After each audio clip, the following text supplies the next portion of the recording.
How could Jamie succeed where so many more worldly and experienced men had failed, hoping to dissuade him? His parents pressed him with questions. How would he battle the large bird with his hands? What gift could he possibly take for the princess? Jamie had to admit that he didn't have the answers to those questions, but he could not be swayed. He was determined to attempt the climb the next day. Jamie's mother whispered her concerns to the neighbor. Then the neighbor, in hushed tones, told her daughter. The daughter told the boy across the street.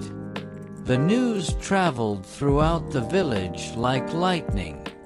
So it was that by the time Jamie had readied himself to approach the mountain, the entire town was out to watch the spectacle. Taking a rucksack with a loaf of bread and a bottle of water, he tied his skates together and draped them over his shoulder. Then, ignoring the stares of the villagers, he put his head down and walked resolutely towards the mysterious peak of ice. He would not be deterred by their doubts. As he trudged down the path that led to the bottom of the mountain, he breathed deeply, studying himself, ignoring the pack of curious neighbors who had followed behind him. He went over his plan. In short, it was simple. He would use his ice skates to scale the bag when the bird came. He would somehow shelter himself with his hands or smack it away. Hopefully, his lack of a gift would not keep him from entering the castle and meeting the princess when he arrived. Foreign strategy. He had prepared nothing else. The woods lay silently around him, glistening with an ever-present blanket of sparkling snow. As he walked, each step made a sound that seemed unusually loud in the stillness. Thought crunch his boots said to the void. The rhythm calmed him, and he sank into a meditative state. And then he was there. Music. Abruptly, a sheer wall of glistening ice rose steeply before him, without any visible handhold or foothold to be found. Music.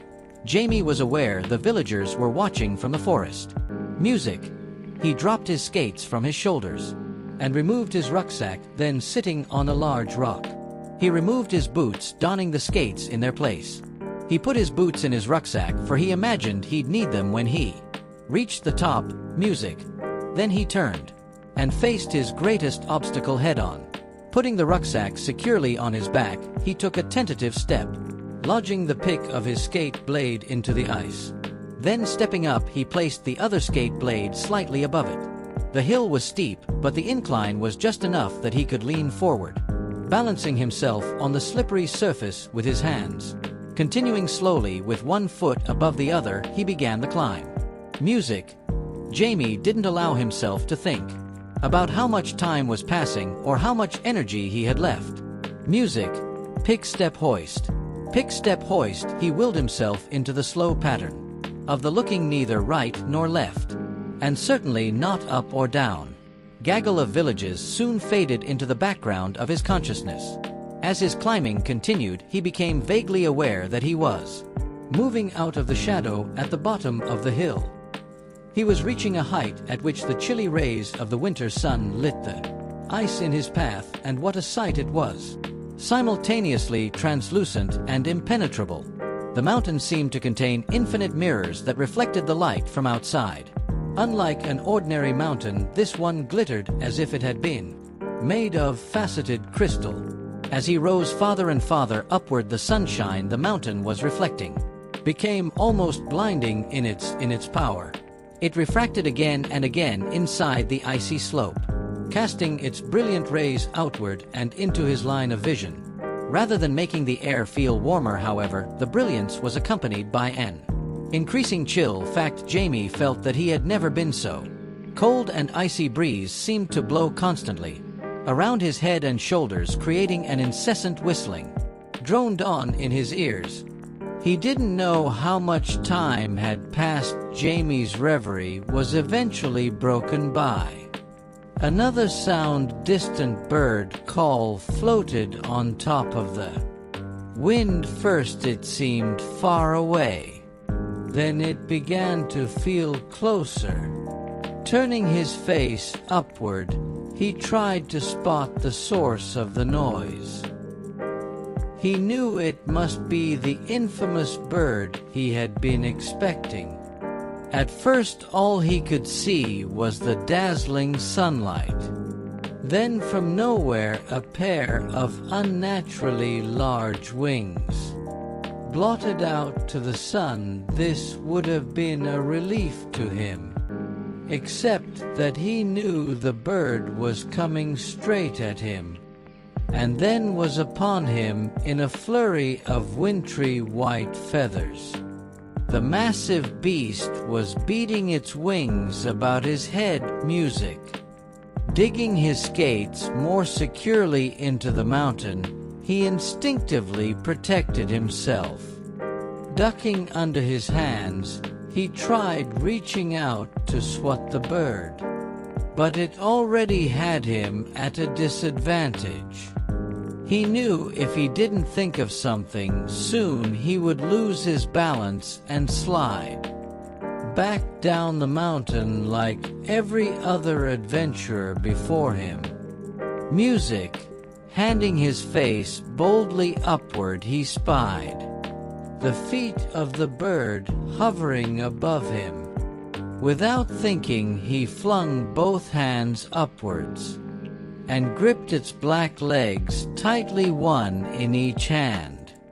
The animal shrieked with indignation, then it began to rise, flapped its powerful wings, sending a light shower of frost scouting across the mountainside and over Jamie's face. Jamie hung on for dear life, and the bird began to fly upward, dislodging his skates from the ice. He was ascending, going up, and then he was aloft. Music. As if attempting to escape the tiresome burden at his feet, the white eagle threw all its energy into the flight, carrying Jamie far into the sky and lifting him upward to the top of the icy mountain. At first his eyes were screwed tightly shut. For an S, however, he tentatively opened them and looked downward. To his amazement, the glistening ice sped by him. He was moving faster than he ever had before. To his side, he could see beyond the mountain and to the snowbound landscape below. Miniature houses, miniature trees, and tiny winding roads created a storybook world to unreal. The view was a true marvel, but his skates were heavy, and Jamie began to feel that his arms would not be able to hold much longer. The bird had stopped ascending. In fact, they were now at the top of the mountain, speeding across a flat expanse of ice. But just when he knew he couldn't last another minute, he saw a single shining golden tree appear ahead of them. It was standing all alone in a world of frosty white, sending brilliant golden light in every direction. Alive with an appearance of warmth, its many small leaves seemed to subtly move as if the trees were the only thing around. Music. Jamie wasn't sure this landing would be Soft enough, but it was his only chance. Music.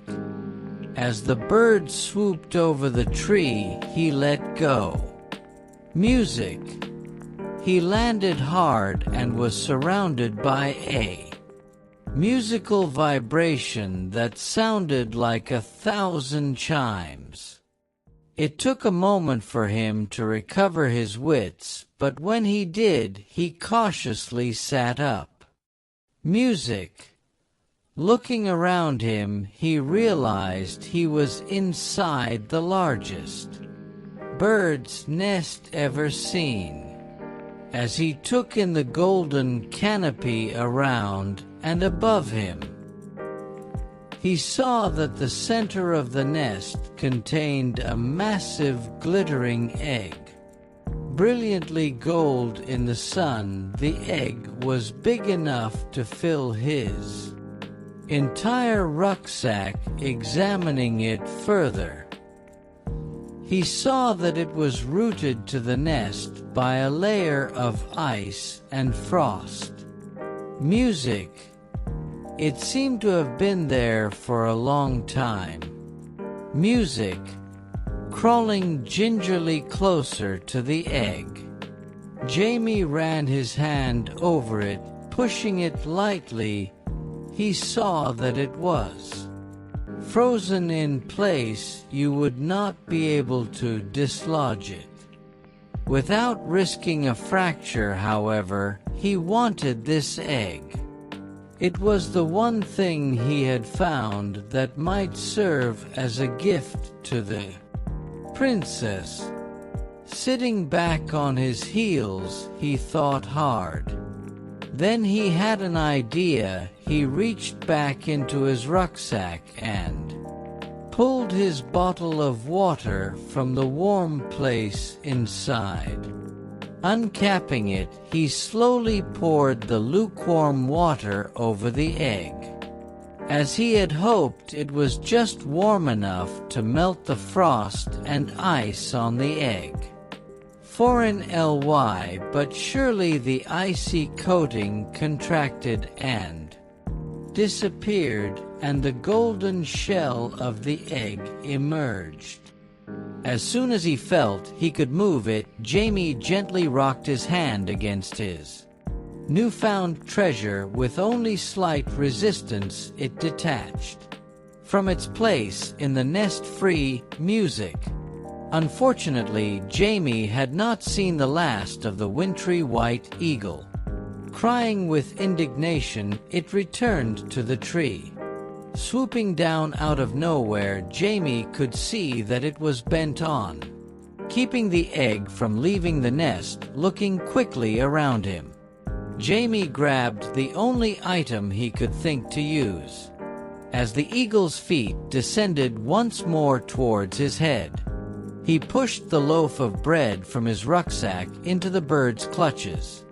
Thinking it had seized its prey, the bird squawked triumphantly and sailed away into the sky. Music. Its cries receded into the distance. Jamie sat still for a moment, breathing a sigh of relief. Music. When he was sure the eagle was gone, turned back to the egg, removing his boots from his rucksack. He gently nestled to the egg inside, securely closing the flap. Then he removed his skates and put his boots on. CE again, draping the skates over his shoulder. Leaving his rucksack at his feet, he carefully stood up in the enormous nest, hoping to survey the top of the mountain. At first, all he saw was a vast expanse of shining whiteness.